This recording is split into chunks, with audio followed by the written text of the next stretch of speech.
Welcome to Andy Staples on 3, and it's a hype train edition. That's right.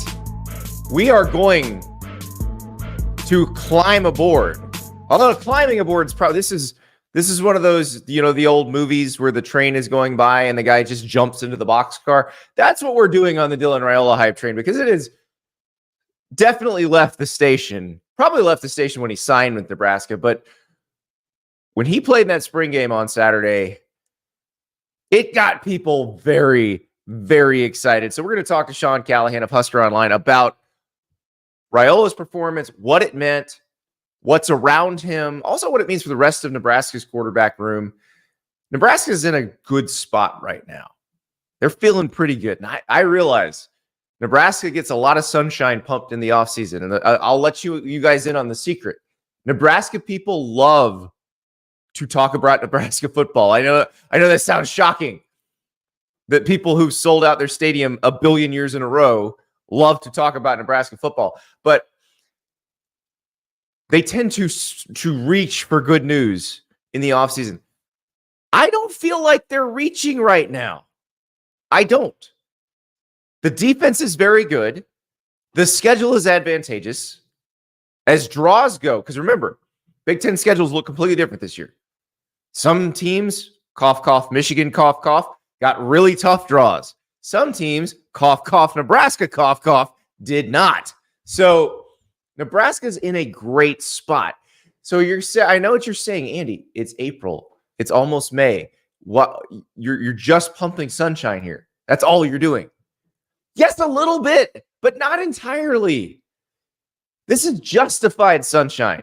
You notice there are some teams that we have not necessarily reached to find the positive for yet, because it might not be very positive once the season starts. And I don't want to get everybody's hopes up and then it's just boom, comes crashing down. And Nebraska fans understand that, because that's happened to them over and over and over again the past few years. But I do think they have legitimate reason to hope. And I'll be honest, I was surprised at how good Dylan Raiola looked. I knew how big he was. I knew what his arm looked like. I'd seen videos of him throwing the ball before. But the level of comfort in the offense, that's not something you can fake. It was very interesting. Later in the show, a little more on the hype train, but this time for Notre Dame. And this is a little more subdued hype. But as Notre Dame has massive expectations going into this season, we look at their schedule, we say, okay, this team, 10-2 is like the floor for this team. This team needs to go 11-1. This team needs to make the playoff. But Marcus Freeman's third Notre Dame team, probably his deepest, and probably the deepest Notre Dame team in a while. And the fact that Riley Leonard, their quarterback that they got from Duke, was injured at the end of spring practice and recovering from ankle surgery. It's really to repair the injury he suffered against Notre Dame last year while playing for Duke. It got them a chance to look at some of their young quarterbacks, and I tell you what, they look pretty deep there. Their receiving core, such as it was for the spring game, looked good, and they're getting more help back, because one of their guys that they're expecting stuff from is Bo Collins, the transfer from Clemson, who is still finishing classes at Clemson. So he wasn't playing this spring. And then another one of their receivers who should be a big contributor in the fall is playing on Notre Dame's lacrosse team. So we'll talk to Tyler Horka from Blue and Gold about that. Again, it's not a case of blasting sunshine at you just because it's the spring. In this particular case, it feels justified. It feels like Notre Dame should be very excited about what they saw this spring. So we're going to talk about all that very shortly. First, a very interesting piece of news that came down on Monday.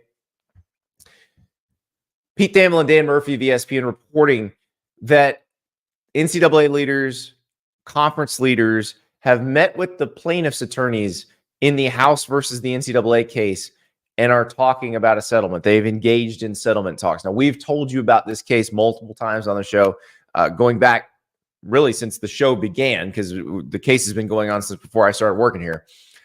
And this is the one that will create the biggest set of changes. So what this lawsuit is about is former college athletes suing the NCAA and the conferences for back pay, essentially, that they should have been getting NIL pay for all those years that the schools colluded to not allow them to get NIL pay. And the schools, the NCAA, the conferences, they know they're going to lose the case. They do not want this thing to go to court. It's scheduled for trial in January. So right now, they are talking settlement. We knew they were going to settle, but they had not yet engaged. Now they have engaged in settlement talks. And what does that mean? Well, it means that what you've got is a potential multi-billion-dollar settlement, because if they lost the case, it would just be an astronomical figure, treble damages in an antitrust suit. Like, they have to settle this case. Part of the way they plan to settle it, at least we've been told, is that they will promise revenue sharing with the athletes in the future. And that's going to change a few things. It's probably going to bring the compensation of the athletes in-house for the schools.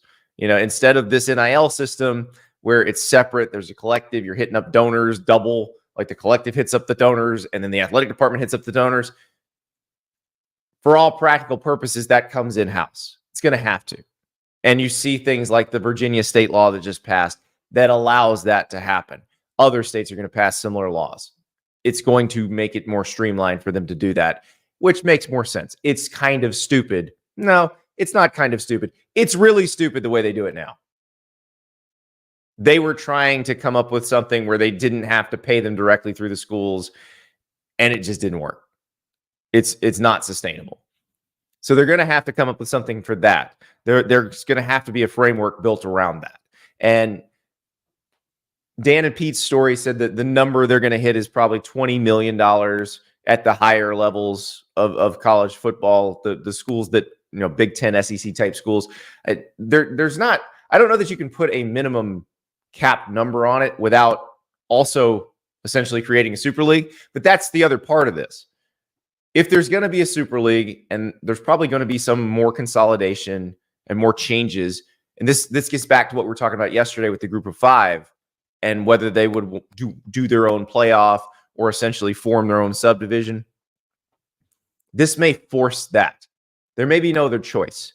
And you know how I've always been saying that the people in charge of college sports, they have an idea that this is where it's headed, but they don't actually know what's going to happen. Now they're going to start getting a little better idea of what's going to happen as they hammer this thing out. And remember, the plaintiff's attorneys still have a massive advantage because they know they're going to win if this thing goes to trial. So they're going to ask for a lot of stuff. Now, the schools would prefer that even if they share revenue, that they just get to still make all the rules and impose them on people. That's not going to happen either. They're not going to get any sort of antitrust exemption from Congress. They're going to have to collectively bargain with the athletes. They've got to figure out how that works too, whether that's part of the settlement or not, or just a result of whatever happens in the settlement. That's coming too, which brings us to another piece of news from from Monday.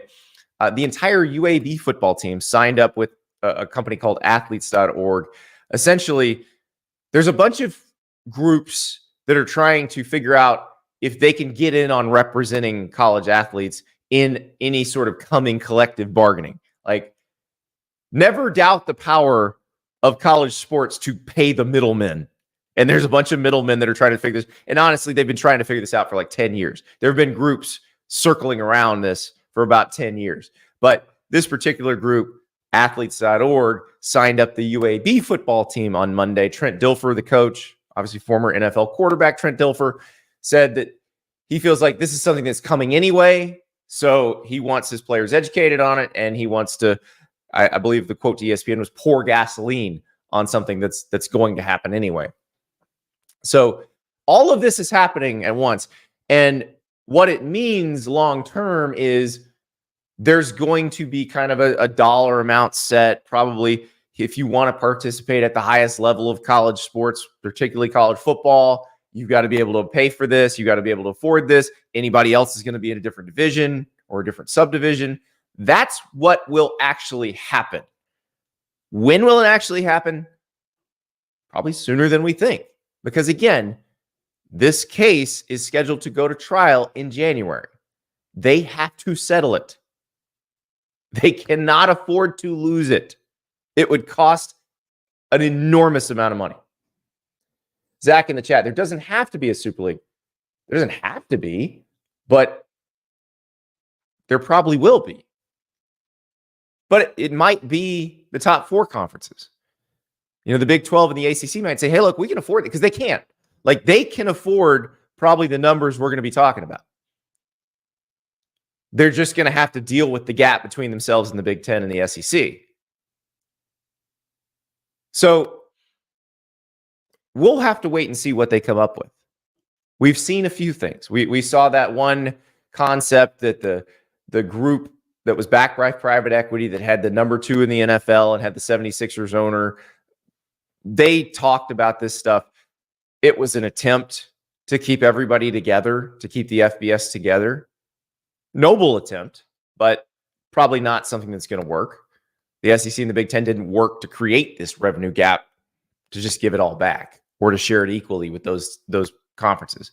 So we'll see what happens going forward. But that's where they're at right now. They're engaged in discussions, and it's going to cost, even with the future giving of revenue sharing, of potential collective bargaining, even with that out there, it's still going to cost a lot of money, because the courts have been very clear on this since the Alston ruling, that the schools were colluding.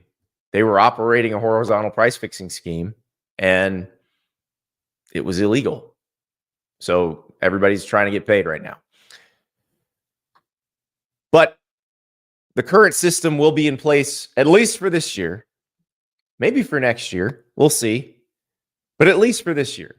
And so everybody's got to learn to deal with it. One of the coaches that's had to learn to deal with it is Matt Rhule at Nebraska, who came back from the NFL to a world that looked completely different from the one he left when he left Baylor to go coach the Carolina Panthers. And he's dealing with all this stuff. We talked to Sean Callahan from Husker Online about Dylan Raiola, about the weapons around him. One thing in this interview, because we had to record earlier, Sean mentions the transfer portal and what Nebraska has or hasn't lost. And at that point, hadn't lost anything.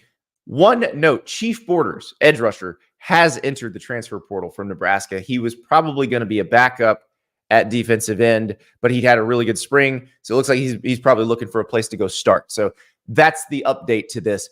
But everything else, very current, including the excitement about Dylan Raiola, which is palpable in Lincoln, outside Lincoln. Heck, Matt Rhule was up on stage with Zach Bryan in Omaha on Monday night. Probably got the biggest cheer. And that's probably because he's the one who signed Dylan Raiola and brought this new hope to Nebraska. Let's talk to Sean. We welcome Sean Callahan of Husker Online. And Sean, I can't even do it. Like, I want to poke holes in the Dylan Raiola thing. I can't. He looked really good in the spring game. He looked awesome. I get why Nebraska fans are so excited.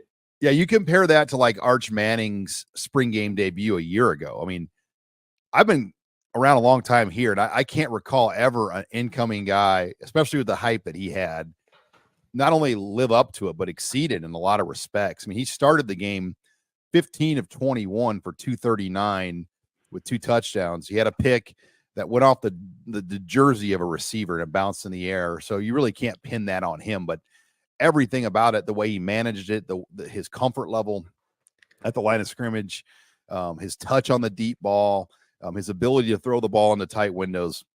I mean, there's a lot to be optimistic going forward with Dylan Raiola running this Husker offense. My favorite throw, I think, was the first touchdown throw where they're into the corner of the end zone, leads the receiver perfectly, but puts it right where he can catch it with his feet in bounds. And it was because that's what I was wondering is this is a younger guy. He's been to a bunch of high schools. Is he going to look like he needs to be in an offense for a while to really grasp it? And he looked incredibly comfortable. I think that's the word you used is exactly right. Yeah, and he's got different arm slot angles. I mean, there was some in the backfield where he trains with Mahomes' quarterback coach down in Kansas City sometimes, and he said he's going to work out with Mahomes a little bit in the month of May if he can when he's down there, and he's got those different arm slots and angles, and he has a baseball background. People don't realize that Dylan Raiola probably was a Division I baseball player too if he wanted to be. I mean, he was a really good catcher down in Texas. Then when they moved to Arizona, he stopped playing, but that baseball background, you could see it just with some of the way he has that arm angle and the different slots that he can throw a football. And I mean, the deep ball that he threw to Jalen Lloyd, it hardly looked like he put any effort into that throw. He just kind of flicked his wrist and it was down the field 50 yards. Now we're really going to turn up the hype machine. Sean, do you know which quarterback was a catcher growing up, right? Matthew Stafford. Tom Brady. Oh, Tom Brady. Oh, was Matthew? Yeah, Matthew Stafford was a catcher too, though. For Clayton Kershaw. So there you go. That was a heck of a team. But yeah, no, Brady was a catcher too. It's interesting because that is it's probably the most cerebral position in baseball, but it also requires some of the strangest physical skill set of any in sports. And it's weird that we both of us just rattled off quarterbacks who are catchers. Yeah, I thought the Stafford Kershaw one was the all-time. I didn't realize Brady was that good of a catcher too. So you're right. That baseball background, Mahomes, his father, he was a great baseball player. But Dylan, his maturity level is what really jumps out. I mean, I just think when you normally see a freshman come into college, a high school kid, really, they're just, as Bo Pelini would always say, they're swimming in it. They just, they don't even know how to get around campus, let alone run a Division I major offense. And here's Dylan Raiola acting like he's been here for years, and all the pressure, all the spotlight on him, and he still did not look pressed or under kind of high stress situations. And granted, he had a green jersey on. There was no contact for the quarterback, and really no major pass rush. They kept a lot of their top defensive players out of the spring game, like Ty Robinson and Nash Hutbacher, Isaac Gifford. But it wasn't, I mean, he was still making throws. I mean, it wasn't like they were just letting him throw the ball. Well, I said this on the show yesterday. If Nebraska had all of its number one defense in, and Matt Rhule had said to Tony White, hey, flip the switch, shut this down, they probably could have. But Matt Rhule's not stupid. He knows what's going to get 4 months of positive buzz, and it's Dylan Raiola and also Heinrich Harburg and Daniel Callahan looking pretty good.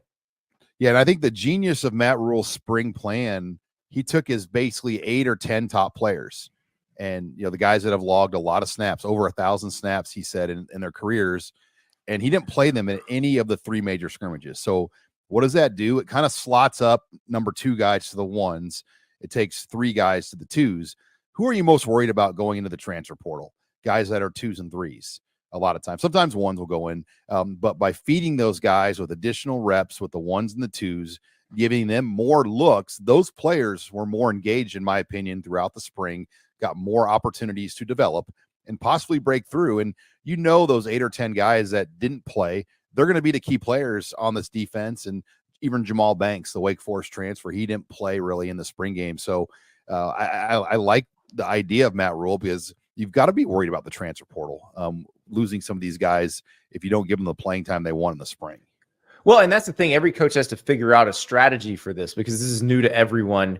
And Matt Rhule, interestingly enough, was not working in college when all these rules changed. He was in the NFL. He comes back to a completely different world. But I kind of think he got a chance to look at it with fresh eyes more than anything else. And it's more of an NFL philosophy of, you don't have to give the veterans that many reps because they have tons of reps. And you kind of do want to see what you have toward the bottom of the roster to figure out what you need. But also, in this day and age, those 2s sometimes have to be 1s in October, November. You better know what you have. And you're bringing in so many more younger players, too. I mean, Nebraska had 23 early enrollees and transfers on the spring roster. That's the most they've ever had in the history of the program. So you had a lot of young faces. And look, Ja'Cory Barney, a freshman wide receiver out of Miami, had an outstanding spring game, and he nearly ran a kickoff back. The funny story about that, Andy, is he had an easy touchdown. He thought the kicker was one of his teammates. So he ran at the kicker almost to kind of celebrate with him. And instead, the kicker tackled him going into the end zone because the different jersey colors and whatnot. But he had an easy touchdown if he wanted to. And those were the kind of guys that emerged over the spring that we didn't see. Now they had two major injuries. Demetrius Bell, a wide receiver who was probably a top 6 rotational receiver, that was fairly significant, and he was carted off. Does not look good for him. Their other was Bly Hill, a transfer corner, the son of Leroy Hill. Former Clemson ACC Player of the Year, played 10 years for the Carolina Panthers. Bly Hill was slotted to potentially be a starting corner. He, too, went down with a knee injury, and we don't know really the outlook on Bly, but it didn't look good either, and Matt Rhule said that after the spring game was over. Well, and that's depth will get tested even now. So you mentioned the receiver position, which the passing game essentially fell apart last year. The idea was that Jeff Sims was going to come in and he would be that guy, an NFL prospect with big arm and all that stuff, but couldn't stop turning the ball over. And then all of a sudden, Nebraska was effectively they were an option team again, but they were pretty ground based. Now it feels like they can do more because they're going to be deeper at receiver, and then they have the QBs and get them the ball. Yeah, they had so many injuries on the offense. I mean, their top 2 running backs went out with injury. And then Jeff Sims, we know his problems were well documented. And then in the receivers, they lost a couple of their top guys there. So they had a significant amount of injuries at receiver and running back. And then the quarterback play was a complete bust on top of that. The offensive line, through all things, actually was improved. That was maybe the most disappointing thing. But Matt Rhule just had to kind of create a survival offense, create an offense that gives us a chance to be in every game and pull some out in the end. And he gets Nebraska at a 5-3 heading into November. You're like, all right, he's going to get him to a bowl. And, he's just trying to figure it out with what he has. And then they went 0-4 in November. That was probably the most disappointing part, is all they had to do was beat a bad Michigan State team in East Lansing, win in overtime at Wisconsin, close it out at home against Iowa, where Chuba Purdy was driving to win the game, throws a pick. I mean, they had so many close calls in that final month. Even the Maryland game was a walk-off field goal where, they should have won that game too. So they were close, even with as poor as their offense was. And in my opinion, Andy, I think they've got an easier schedule this year, at least on paper, as we look at it today in late April.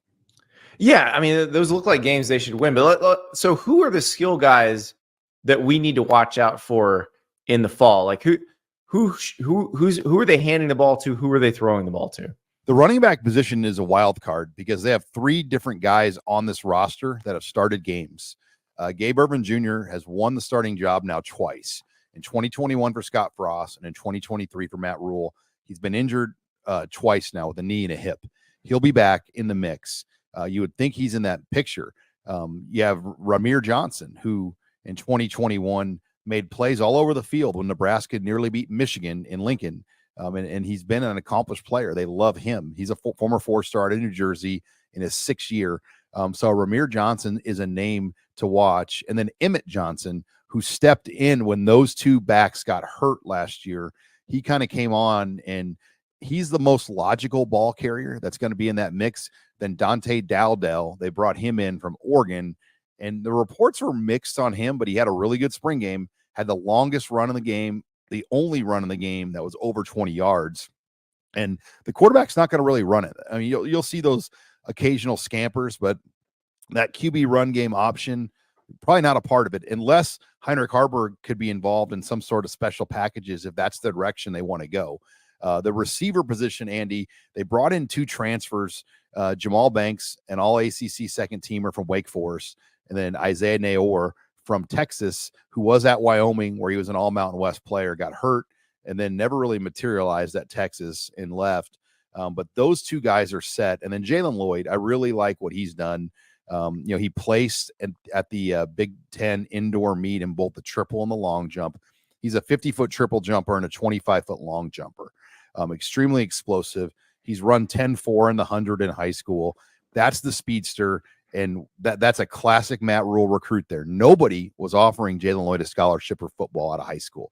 Matt Rhule was the only person that offered him a scholarship. In fact, Matt Rhule, when he knew he was taking this job, they began evaluating players. When Evan Cooper was still with the Panthers, Evan Cooper called Jalen Lloyd. He goes, "Hey, you're probably not going to believe me, but I'm coaching right now for the Carolina Panthers, getting ready for a game, but I will be going to Nebraska with Matt Rhule, and we're going to offer you."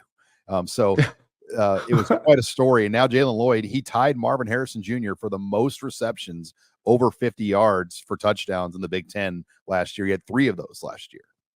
And had a big catch on Saturday in the spring game. So it is interesting. And like Isaiah, I remember when he transferred to Texas, that he was considered one of the bigger finds in the transfer portal that year. And then the injury takes away the whole season. And then obviously they were pretty loaded last year and didn't need much else. But that is, it feels like a completely different scenario than what we last saw from Nebraska when they were playing against Iowa.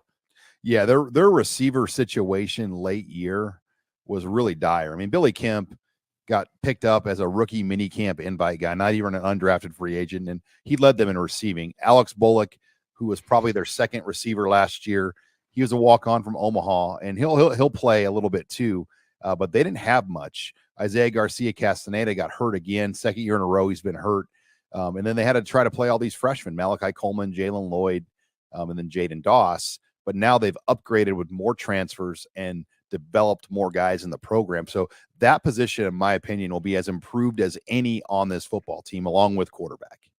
And we've talked about the offense so much. What's interesting is the fall, we're going to be talking about the defense. Like this is a group that was good last year. They bring back almost everybody. Tony White did not get a head coaching job, though he will at some point, one of these cycles coming up. But it feels like that side of the ball is set. And it's just a matter of a slight improvement on offense makes a big difference. Yeah, can they run the ball and get it done? And the offensive line has to figure out their guards. They've got a center in Ben Scott, a left tackle in Teddy Prohaska, and a right tackle in Bryce Benhart. They've got 2 guards on the roster with starting experience in the program, Henry Latoski being one of them, and then Justin Evans. But then they brought in Micah Mazuka from Florida. And, this is his 3rd Division I school. He is one of the most experienced linemen on the roster. Hell of a boxing form when he squared up on that dude after a play last year. I think he got suspended for that. And he looked really good in the spring game. I mean, some of the earlier big runs were on his side. I think it's more just getting him engaged to the Matt Rhule way of life. The talent is not the issue. Mazuka probably will start at left guard if everything goes right.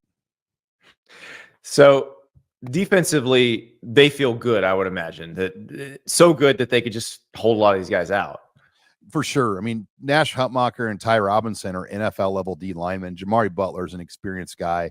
Cam Lenhart was one of the better freshman pass rushers until he got injured last year in the Big Ten. MJ Sherman will take a step forward. Chief Borders is a guy that had a great spring. I think the question, Andy, is, do they have edge players that can beat Big Ten tackles with 4-man pass rushes? You've got to be able to win with 4 to get it done in the Big Ten. You can't always blitz. And Tony White is really good at creating 4-man looks where you don't know where the 4th guy is coming from. And, we'll see how creative they can get and how much of a jump those guys can make. They brought in a couple transfer players. Stephon Thompson will probably be a depth guy that will play a little. Then there's a freshman linebacker, Vincent Shavers out of Miami. The Hurricanes actually filled up and dropped him in December. Nebraska picked him up, and he's been really impressive for a true freshman here.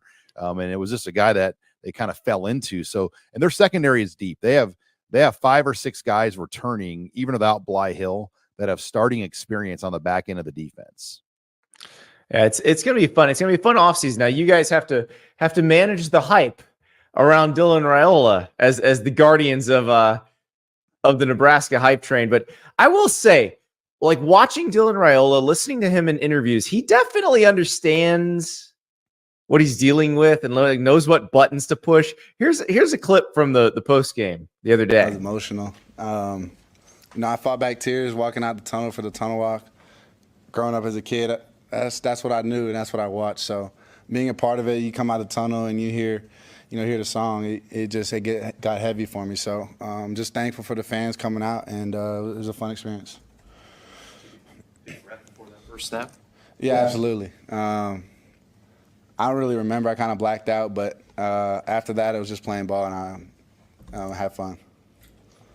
How were you able to look as comfortable as you did when you had those kind of butterflies and nerves going on in your first appearance here? Yeah, I have great coaches that prepared me for this. Great teammates that make plays. So, I was just getting the ball to my playmakers, and they made me look good, honestly. So, O-line blocked up great, running backs ran hard, and receivers made plays. So, they made me comfortable once they made plays. So, I would say that's how I was comfortable. So he definitely understands, like, acknowledging how special Nebraska is, touching on all those, nostalgia buttons. But he definitely looks like he's been doing this a long time. Yeah, and I think he's been trained for it. I mean, he's got his father's background with the 14-year career in the NFL, but he's also obviously one of the best offensive linemen to play at Nebraska in recent history. His uncle is the O-line coach at Nebraska. So he understands as much as any recruit what he's walking into because of his love for this program, his family's connections. And he's been coming here. I'll never forget when he showed up as a freshman in high school to a football camp here. And he was just a JV quarterback at that point because at Burleson, I believe it was John Kitna's son was the quarterback, and he had to back him up. And still that summer, he got offers from Georgia and Nebraska and USC, you name it. And just watching him throw the ball, you're like, wow, this kid is special. It was one of the best young quarterback throwing sessions I've ever seen in the years I've been doing this. And you knew he had it. And, there's a reason why Kirby Smart and guys like Lincoln Riley and, Ryan Day, he was their first choice. I mean, you watch the draft, those guys know what they're doing. And this was the guy they wanted to be their quarterback. And Nebraska was able to kind of fall into this situation. And, they've been waiting for a break to help this program turn the corner, and this might be it. So if you're Matt Rhule, how do you manage these next few months with your whole quarterback room, not just Dylan Raiola? Yeah, it's a tightrope because Heinrich Haarberg did not walk into that post game at the spring game with the best body language. You could just sense. I mean, I use this analogy to Steve Sipple. It's kind of like you get your brand new car when you're 16, and it's this super nice Honda Accord. You're really proud of it. Then the neighbor across the street, they pull up in the Ferrari with their son. I mean, that's Dylan Raiola. I mean, and no matter how good Haarberg is, he just doesn't have some of the tools and talents of Raiola. But Haarberg still is a very good athlete. He's a high level guy that has pro skills, whether it's a quarterback, an edge, a tight end, a ball carrier, whatever it is. He can do a lot of things. I think that's Matt Rhule's job. How do you keep this room together with these three scholarship guys? And will they entertain potentially a transfer just to bring in a fourth scholarship guy to that room? It is. That's the tricky part, trying to figure all this out. It seems like Matt Rhule's got a pretty good handle on how to keep guys engaged. But yeah, that quarterback one is the most political, the hardest to deal with. And now he's going to have the just unfettered hype for Dylan Raiola going into this season. Sean, thank you so much, and we will certainly be in touch. Yeah, I'm sure the hype train will continue throughout the summer. Thanks, Andy. Chugga chugga choo choo. Yes, the hype train is going to be out of control for Dylan Raiola. If I have judged how Nebraska fans handle optimism, but that's okay. That's all right. That's the fun part of this. And again, if he hadn't looked so good on Saturday, I'd be saying, guys, hold on. Wait. Calm down. Give the guy a chance to settle in. But I do think Nebraska is poised for improvement. We'll find out that game against Colorado week 2 should be a great litmus test, because we saw against Colorado last year, the things that plagued Nebraska for most of the season were on full display. crippling turnovers, inability to get the offense going. All of that stuff they had to deal with. I do think that defense is going to help everything be easier, because when you have a dominant defense, you don't have to ask as much of your offense, especially when you've got a young quarterback, and it doesn't matter who's playing quarterback. It's going to be a young quarterback. So we'll see what happens. But let us talk now about the transfer portal, because it is almost closed. Tuesday night is the deadline for undergrads to file their paperwork. Now, remember, the schools have up to 48 hours to put the names into the transfer portal, so we're going to still see a little bit of news trickling out over the next couple of days. Also, the NCAA has allowed grad students, they're going to get one extra day, so they have until Wednesday night to get their paperwork in. So we will see news of people officially entering the portal up to Friday night. But this spring window is almost closed. It has not been the massive cataclysm that some initially feared. It's basically been a lot of guys, for the most part, who went through spring practice, didn't like where they were on the depth chart, and are looking for somewhere else where they can play. That's not everybody, though. That's not where everybody falls in. In fact, you're seeing a couple of cases of people who signed with the school, early enrolled, and now they've decided to go elsewhere. We saw a couple of those on Monday. Peyton Woodyard, the Alabama safety, he was a top 150 recruit in the class of 2024.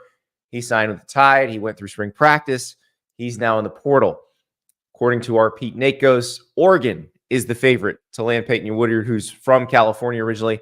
Usually a lot of times you go back to the original recruitment, but in this particular case, he flipped from Georgia to Alabama. Remember, the SEC rule says if you were at an SEC school this spring, you can't transfer to an SEC school and play immediately. So the SEC's out for him. He's going out of the conference. Oregon is the favorite to land him. Also, offensive lineman Andrew Dennis, who is the highest ranked signee in the Illinois signing class, he has entered the portal as well. He's from Mount Pleasant, Michigan. We'll see where he winds up. Another really interesting name I saw in the portal, and this is somebody that I was randomly talking to somebody about this guy the other day. Sam Heward, son of Damon Heward, nephew of Brock Heward. Remember, he was a 5-star quarterback signee for Washington a few years ago, and he ended up transferring to Cal Poly. Usually when you're that big of a quarterback recruit and you transfer, you end up going to another power conference school. But he went down to Cal Poly, had a really good year there.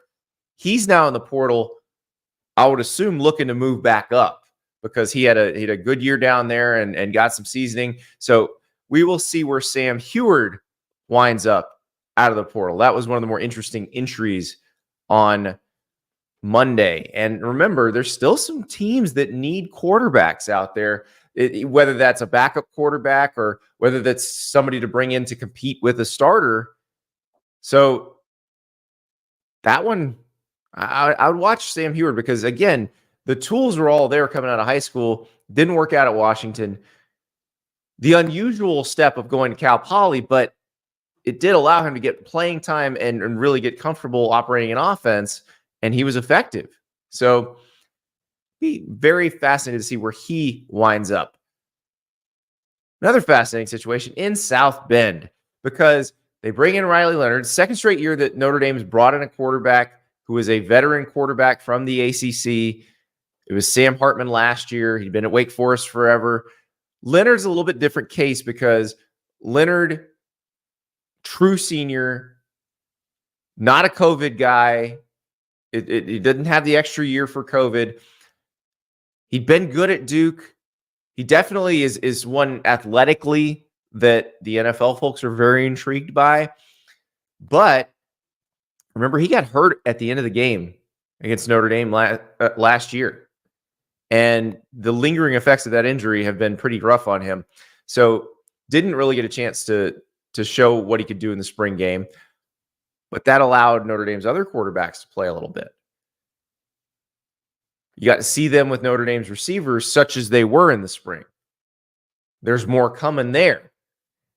This is a very intriguing year for Notre Dame, because this is a very deep team for Notre Dame. Marcus Freeman, when he got the job, said, hey, we got to improve depth. We got to improve competitive depth. And it definitely feels like they've done that.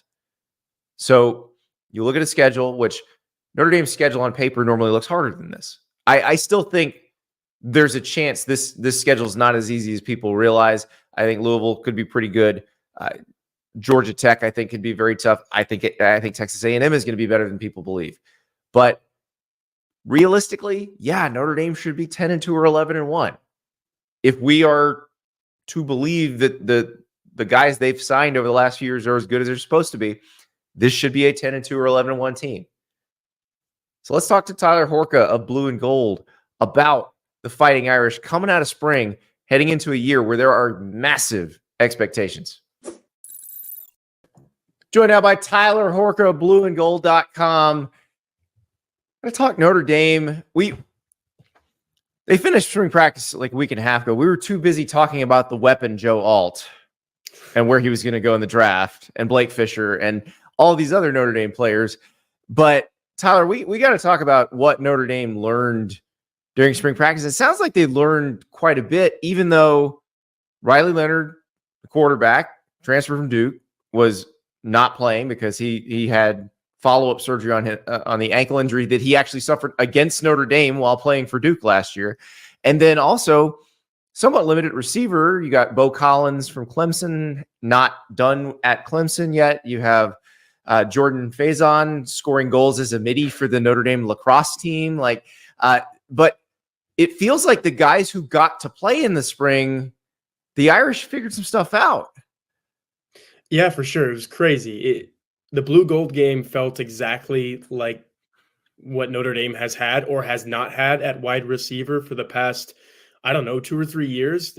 There's just been not a lot of numbers there, not a lot of playmakers there. So Notre Dame goes into this blue gold game with 5 healthy scholarship wide receivers, and you're thinking, oh my gosh, who are these quarterbacks? Riley Leonard not among them because he was not playing in that scrimmage. Who are they going to throw the ball to? And all 5 of those healthy wide receivers made plays. I mean, Jaden Greathouse made plays. Chris Mitchell coming in from Florida International looks fantastic. The freshman Micah Gilbert looks really good. He caught 2 touchdowns in that blue gold game. So you're thinking, okay, this is what Notre Dame had with the only 5 guys who were healthy and available. What are they going to have when they have 11 scholarship receivers slated to be on this team in 2024? You mentioned a couple of them. Bo Collins is going to come back. Jordan Faison is just incredibly talented. You mentioned he's scoring goals. He's scoring a lot of goals for the number 1 Notre Dame men's lacrosse team. So those guys are playmakers. You figure Cam Williams. Tyler, I got a kid playing lacrosse. Let me put it this way. We watch a lot of Notre Dame lacrosse highlights in our house. So it's they're pretty amazing. I can't go wrong on social media just tweeting out a clip of Jordan Faison scoring a goal and the entire Notre Dame fan base saying, oh my gosh, this guy's amazing. Because guess what? He was just as good on the football field last year too. Yeah. The kid truly is an athletic freak. Well, the midi in lacrosse has to do everything. Like they have to score, they have to play defense. So like that's an athlete position. And then you look at Jordan Faison on the football field, and he's absolutely an athlete. And he's also like every bit my size. I shouldn't say every bit, because usually when you're saying that, you're talking about weapons like Joe Alt and Blake Fisher, right, like you mentioned. Jordan Faison is probably 5'10", $175, and he's doing all those things that you mentioned on the lacrosse field. And then nobody can really cover him on the football field. I think that's what we missed in Notre Dame spring practice. These last 15 practices, month and a half, whatever it was you have to remember when that kid gets on the field and you put him in the slot, he's going against guys, nickel corners, who are literally out there solely to cover, solely to tackle, and they can't do both of those things when this kid gets in front of them.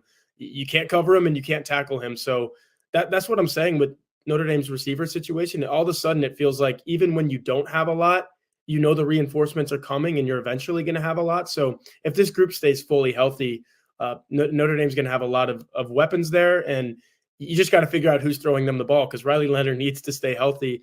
If he is healthy, it's going to be him. If it's not, I think Notre Dame's got 3 other quarterbacks that you look at, and we learned a lot about those guys this spring too, from Steve Angeli to Kenny Minchie and CJ Carr. Notre Dame's quarterback room, we said it before the spring, probably in the best position that it's been in collectively in quite some time, maybe ever. And I think a lot of people reaffirm those beliefs that this group is a really, really good one. Well, Steve Angeli looked great in the Sun Bowl. And then CJ Carr was a big-time recruit. And then Minchie, you just didn't know where he fell once Leonard was brought in, because they Minchie was a freshman last year. They bring in Sam Hartman. Now they bring in Leonard, and it pushes people around the depth chart. But they've got 4 guys in the room. They've got 2 guys who've played in games. They've got the blue chip type recruit in CJ Carr. And it feels like everybody's comfortable with it. And like normally you'd expect one of these guys, I would assume, based on how things usually work, is Angeli would be the guy hitting the portal. But it sounds like they're all good. We assumed it would either be Angeli or Minchie. I think the Sun Bowl that you mentioned was huge for Angeli. He went out there, went 15 of 19, I believe it was, for maybe 230 yards, 3 touchdowns, no picks. He showed that he can start and he can win at Notre Dame. So I think maybe if he didn't have that, we would see Steve Angeli enter the transfer portal. I also know that his family just through and through loves the university. He loves the university. You get a little bit more of that at Notre Dame than you do at other schools. I think you have quarterbacks who are maybe the number 2 or the number 3, and they say, hey, I love this place, but I could go down the road and start there. And I want to start as much as I do love going to school here. So at Notre Dame, you're like, okay, let me just drag this out as long as I can. The degree is something that all of these student athletes are working toward. And it's a little different than getting a degree from, I don't know, Andy, you fill in the blank with whatever school. It's just not Notre Dame. One of the state schools that you and I went to. How's that sound? Yeah, there you go. Exactly. So there's a little bit of that. And I think the same goes for Kenny Minchie. He hasn't done some of those things that Steve has in games, but he was one of the guys that was talked about. Let's just say this, Andy. They tapped him with the term gunslinger, and that was quarterbacks coach Gino Guidugli and also some of these wide receivers. When's the last time that you heard a Notre Dame quarterback get called a gunslinger? I don't know if it's ever happened. So did Brady Quinn ever? I mean, I don't think he was a gunslinger. He was a very controlled offense. Yeah, he's a great quarterback, can throw the ball, but they're saying Kenny Minchie's a gunslinger. So I think that's the cool thing about this Notre Dame quarterback room is you have 4 guys and they can all do completely different things. And they're all kind of out to prove that they can do it at Notre Dame. Not just that they can do it, but they can do it at Notre Dame. Well, and I think that part about Notre Dame that you were just discussing, I think that really does help them in situations like this, where this is the textbook situation for a quarterback to hit the portal. But you're right. If you're at Notre Dame, if you don't have that degree yet, you're probably going to stick around. Like, you might leave if you've already gotten a degree from Notre Dame.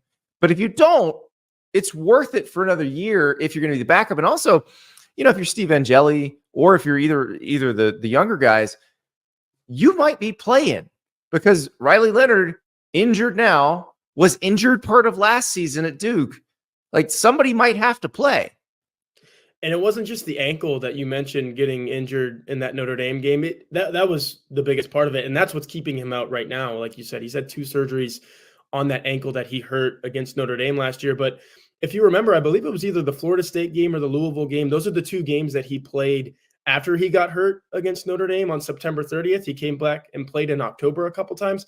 He had a turf toe injury in one of those games. And that's when he decided, okay, I've got the ankle. Now I've got turf toe. If you've ever played football at this level, and I have not, but I've read enough about it and heard enough of these guys say it. Turf toe, that's nagging. That sticks. Turf toe needs a rebrand. Turf toe has a bad PR agent because turf toe sounds like a hangnail, and is incredibly painful for anyone who has it. So, like that. Yeah, we just need to rebrand turf toe to understand what Riley Leonard was dealing with last year. Yeah, because those 2 games he played, the Florida State game, the Louisville game, you're like, oh God, I can feel the pain from this guy through the TV screen. He's banged up. So yeah, you're right. There's going to be opportunities there, but I do want to ask you about another kind of in a long line type position. Charles Jagasaw taking over at left tackle. Like, going back to Ronnie Stanley, like when you're the left tackle at Notre Dame, that is now we think you're going to be a top 10 pick in the draft. Like, that, you're essentially being anointed at that point. Yeah, and being anointed is the perfect way to put it, because everything that we've heard, everything that we've seen from Charles Jagasaw is just it's kind of like Joe Alt 3 years ago. you had no idea that maybe he could be like, he played tight end and quarterback in high school for 3 of his years in high school. He shows up, he grew, I believe he said, in his junior year of high school, and that's when he knew that he was going to play offensive line. But you didn't know that he was going to be the next great offensive lineman. You didn't know that, Harbaugh was going to be calling him a weapon in a NFL draft press conference on Thursday night, like Thursday night of the draft. Why this is our weapon. Why they didn't take a receiver instead? Yeah. So you didn't know that he was going to be that, and you don't know if Charles Jagasaw is going to be that either. But you do know, okay, if we've got the confidence to put this guy at that position, like you said, Andy, that's a huge position at the University of Notre Dame, partly because the quarterback has been so up and down. The quarterback position at this university has been so up and down over the years. You know that you need a good left tackle to just sort of solidify things in a way. And they're saying all the right things about Charles Jagasaw. I mean, he's got the size for sure, the athleticism. He came to Notre Dame a little bit banged up, and that's where the similarities to Alt kind of come in for me, because Alt came and you're like, okay, this guy's not going to play right away. Jagasaw didn't play right away because of the injuries, but once he did play, like he played in that Sun Bowl, and it looked good. It looked the part, and I think he's going to be a really good player at that spot.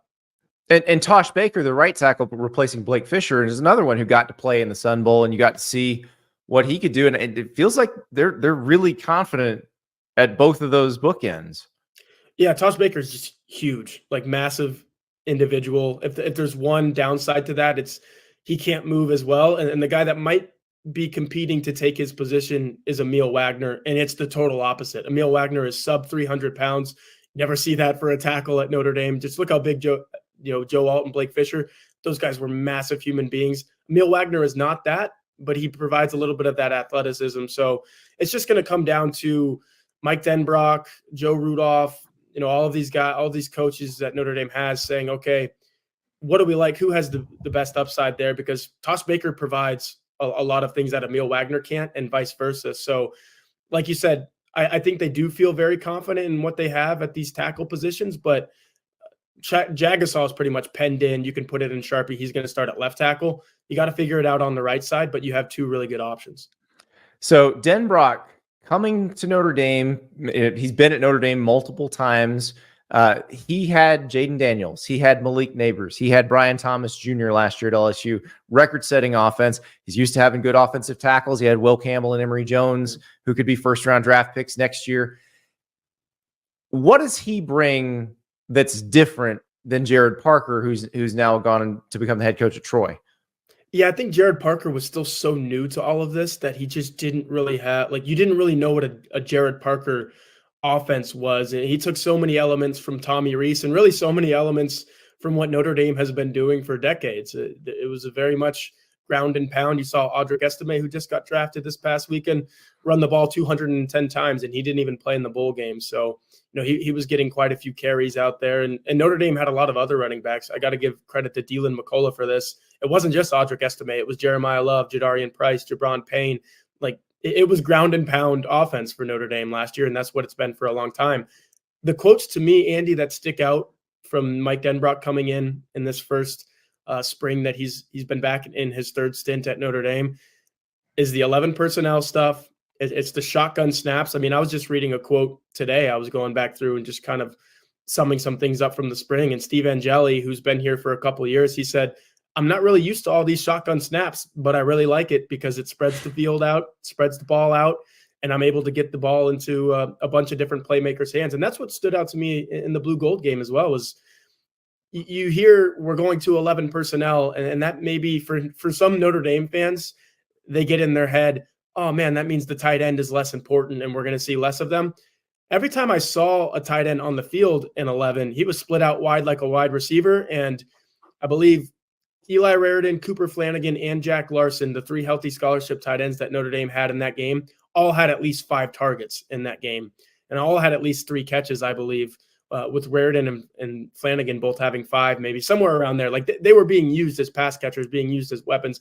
And that's nothing new at Notre Dame, because you've seen Michael Mayer go off. You saw Mitch Evans go off last year in the 8 games that he played before he hurt his knee. But it's less, okay, we have one really good tight end and we're just going to run him into the ground and use him all the time. Yeah. That's what you saw with Mayer and Evans. Now it's, okay, we have 4 or 5 really good tight ends, and we can use them as wide receivers if we need to. So it's a lot of really exciting stuff with Mike Denbrock at Notre Dame, because like Angeli said, and like Kenny Minchie said, it's a lot of new stuff for these guys, and it's cutting edge. It's just modernization, Andy, is really all it is. Like Notre Dame is going to look like a modern offense.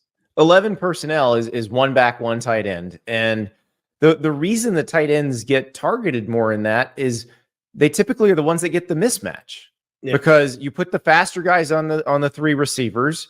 And so who's going to get stuck with the slowest safety or with a linebacker covering them? Well, it's probably the tight end, and that's where you make your hay. So I would imagine those Notre Dame tight ends are pretty excited about this. Absolutely. And like I said, I don't need to say much more about the history of the position at Notre Dame. They've had some really, really good ones. If Mitch Evans comes back from that ACL injury, I'm seeing some stuff that maybe he's being viewed as one of the best tight ends, if not the best tight end in college football when he's at full tilt. So you have Evans, and then you have a lot of really good guys behind him. That's nothing new at Notre Dame. The way that the Irish are planning to get those guys the ball, that's what's going to be new. So what have we learned about the Notre Dame defense throughout the spring?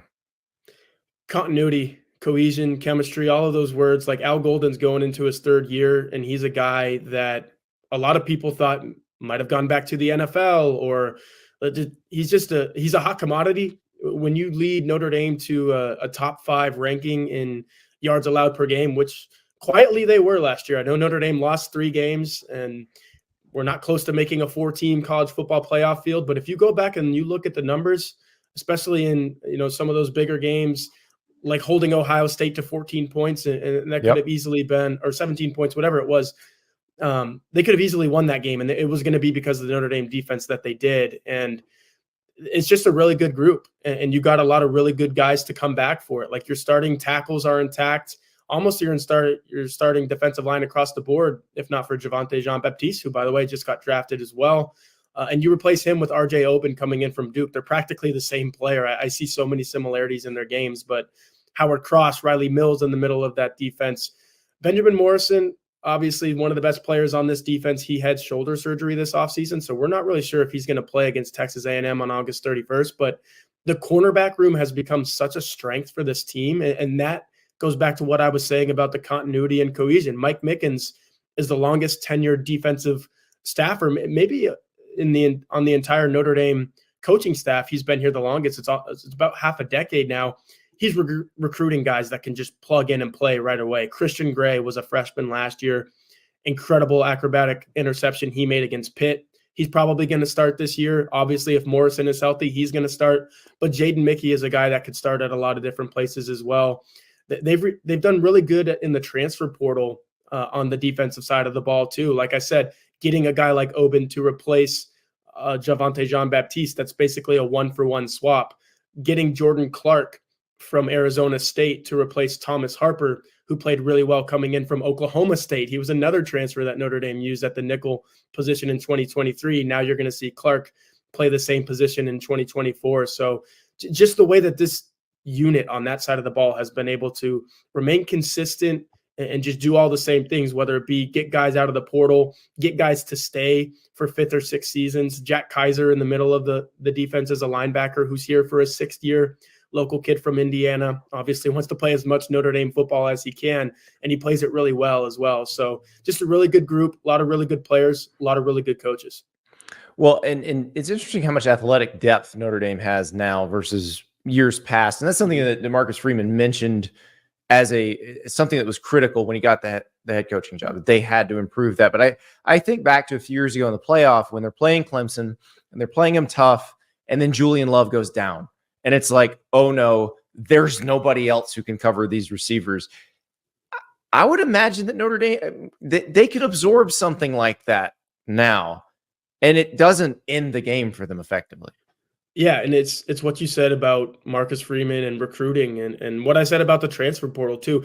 It goes back to what I was saying about Notre Dame being a little different, and you can't really recruit the portal like a Texas can or a Florida can. I'll mention the state schools that you didn't name earlier.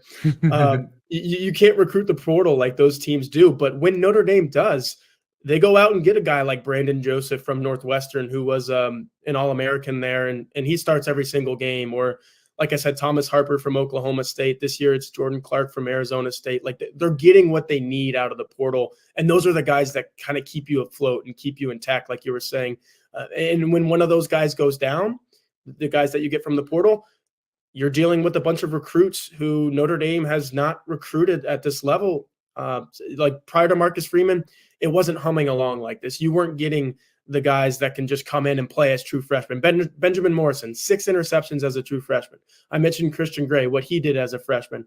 And it is also, I will give props to these guys just sticking around. Like Xavier Watts probably would have heard his name in the NFL draft this past weekend if he would have went. He stayed. He won the Bronco Nagurski Trophy last year. I know there's like 8 different Defensive Player of the Year awards, but he won one of them. So it sounds like a lot, but really that's only going to a select few guys, and he was one of them, and he's back. So it's just the mix, Andy. It's the mix of the young guys coming in and the old guys sticking around.